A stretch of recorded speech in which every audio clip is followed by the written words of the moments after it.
नमस्कार, आप देख रहे हैं खबर का सच और मैं हूं आपके साथ मानवी ठाकुर। शुरुआत करते हैं आज की खास खबर के साथ। दिल्ली के ग्रेटर कैलाश थाने में एक अनोखी लाइब्रेरी को देखने के लिए अभिनेता आशुतोष राणा ग्रेटर कैलाश थाने पहुंचे, जहां ज्वाइंट सीपी संजय कुमार जैन और ग्रेटर कैलाश थाने के एसएचओ भानु प्रताप ने उन्हें लाइब्रेरी का दौरा करवाया। लाइब्रेरी को देखकर अभिनेता आशुतोष राणा ने इसकी सराहना की। इस लाइब्रेरी का संचालन दिल्ली पुलिस और EWA NGO के सहयोग से किया जा रहा है, जिसका उद्देश्य गरीब और जरूरतमंद बच्चों को उच्च शिक्षा की दिशा में मदद देना है। ये लाइब्रेरी उन बच्चों के लिए खास तौर पर बनाई गई है जो कॉम्पिटिटिव एग्जाम की तैयारी कर रहे हैं, लेकिन आर्थिक तंगी के कारण अच्छे संसाधनों का लाभ नहीं उठा सकते। दिल्ली पुलिस और NGO के द्वारा इस लाइब्रेरी में बच्चों के लिए विशेष सुविधाएं उपलब्ध करवाई गई हैं, जैसे कि निःशुल्क किताबें, ऑनलाइन संसाधन और करियर मार्गदर्शन। ये कदम उन बच्चों को अपनी पढ़ाई में बेहतर अवसर देने के लिए उठाया गया है जो अन्यथा इसे अपनी आर्थिक स्थिति के कारण पूरा नहीं कर सकते। अभिनेता आशुतोष राणा ने इस मुहिम की सराहना करते हुए कहा, दिल्ली पुलिस का ये कदम वाकई सराहनीय है और पूरे देश के हर थाने में ऐसी लाइब्रेरी होनी चाहिए जिससे बच्चों को शिक्षा का सही मौका मिले। उन्होंने लाइब्रेरी में पढ़ाई कर रहे बच्चों को उनके भविष्य के लिए शुभकामनाएं दी और कहा कि मेहनत और समर्पण से वे अपने सपनों को पूरा कर सकते हैं। इस लाइब्रेरी में बच्चों को केवल किताबों का नहीं बल्कि जीवन से जुड़े महत्वपूर्ण शिक्षाओं का भी मार्गदर्शन मिल रहा है।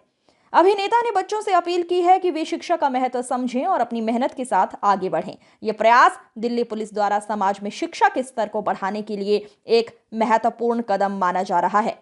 मैं बहुत आनंदित हूँ, अभिभूत हूँ और ये मेरे अभी तक के जीवन का ये पहला अनुभव है कि मैंने पुलिस स्टेशन में ग्लानि से भरे हुए लोग नहीं देखे, बल्कि आशा और आनंद से भरे हुए विद्यार्थियों को देखा है।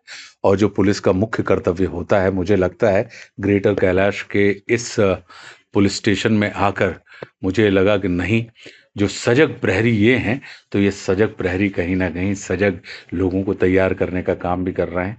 क्योंकि मैं ये कल्पना भी नहीं कर सकता कि किसी पुलिस स्टेशन में लाइब्रेरी भी होगी, किसी पुलिस स्टेशन में स्किल डेवलपमेंट की कोर्स करने वाली बच्चियां भी होंगी, किसी पुलिस स्टेशन में अपनी आशाओं और अपेक्षाओं को ध्यान रखते हुए अध्ययनरत मैं इनको अध्ययनरत नहीं कहूँगा, मैं इन बच्चों को जिनसे भी मैं मिल रहा हूँ, मैं इन बच्चों को साधनारत बच्चे कहूँगा, क्योंकि ये ऐसी जगह पे साधना कर रहे हैं जो निश्चित रूप से कहीं ना कहीं समाज को साधने का कार्य करती है। तो ये अद्भुत सर, आपका बहुत बहुत धन्यवाद सर। इस लाइब्रेरी में जिस तरीके से यहाँ पर जो है UPSC की तैयारी, JEE का तैयारी कर रहे हैं, यहाँ पर जो ब्यूटिशियन का जो कोर्स करें गरीब महिलाएं हैं, वो संगम बिहार से या कहीं से आती है, यहाँ पर उसको कोर्स सिखाया जाता है।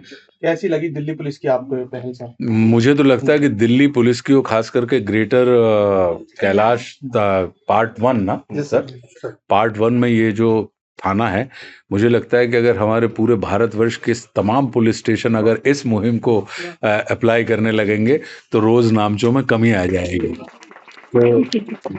तो मैं तो बस यही अनुशंसा करूंगा कि अगर हमारे पूरे देश भर के पुलिस स्टेशन में अगर इस किस्म की मुहिम, और खास करके आपका ये जो NGO ईवा जो NGO है, अगर इस तरीके के जो नॉन गवर्नमेंट ऑर्गेनाइजेशन होते हैं उनके साथ मिलकर अगर ये जैसा कि ग्रेटर कैलाश के पुलिस स्टेशन में जो मैं देख रहा हूँ, अगर हमारा पूरा समाज करने लगे तो हम समाज के सेतु भी हो जाएंगे और समाज के हेतु भी हो जाएंगे। देखिए, जब ऐसे सेलिब्रिटीज ऐसे नोबल कॉज के लिए दिल्ली में आते हैं और स्पेशली जो एक सिस्टम है उसका भाग बनते हैं, जब बच्चों को मोटिवेट करते हैं, तो एक अपने आप में एक बहुत तारीफ करने वाली बात है।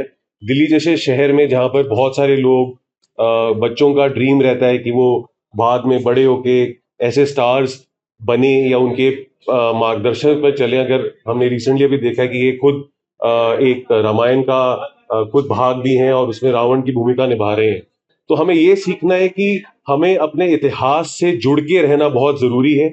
प्लस ऐसे सितारे जब हमारे बच्चों के बीच आते हैं तो उनका प्रोत्साहन बहुत बढ़ता है। और मैं इसमें बहुत शुक्रिया अदा करना चाहूंगा दिल्ली पुलिस का और आप प्रेस का भी, कि आपके माध्यम से ये चीजें लोगों तक पहुंच रही हैं और हम इसकी बहुत सराहना करते हैं। इस अंक में फिलहाल इतना ही। अगले अंक में फिर होगी मुलाकात, तब तक के लिए नमस्कार।